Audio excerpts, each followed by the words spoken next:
So, ayan, papakita ko na sa inyo ang aking luto. Last time pa ako nag-create dito, guys. Kaya, ayan, diba? Iba yung saya. Sobra. So, ayan, guys. Tikman na natin. Ang sarap talaga, guys. As in. So, pareho rin ba kayo ng pareho ba tayo ng style ng pagluluto? Ako kasi gusto ko sa munggo, yung may, bukod sa dahon ng ampalaya, meron pa rin siyang gulay na ampalaya. Kaya ayan, ang sarap-sarap niya, guys. Tapos gusto ko maraming pork. So, piniprito ko muna yung pork hanggang medyo maging crispy siya. Tapos, ayun, kasi mas malasa siya ko din. So, ayun, guys.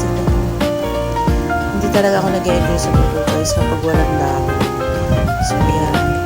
At bukod sa dahon nila, ayun, may ampalaya siya na gulay mismo.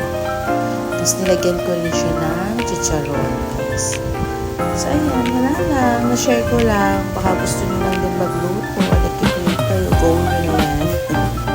So, ayun nga, guys. By the way, kukwento ko lang.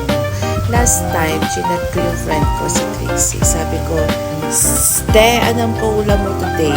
Munggo. Tapos sabi niya, ha?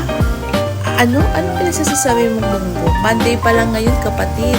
So, sabi ko, ha? Ano bang araw ngayon? Monday pa lang pala. Oo nga, no? Ba't munggo na agad nasa isip ko? Palibasa, last time pa ako talaga nagkikrave ng munggo. Hindi na ako makapagluto kasi nga ako lang ang kumakain dito sa bahay. So, ayun guys, diba? Makikita niyo naman kung gaano ako ka-enjoy sa food ko. Craving satisfied. Hey!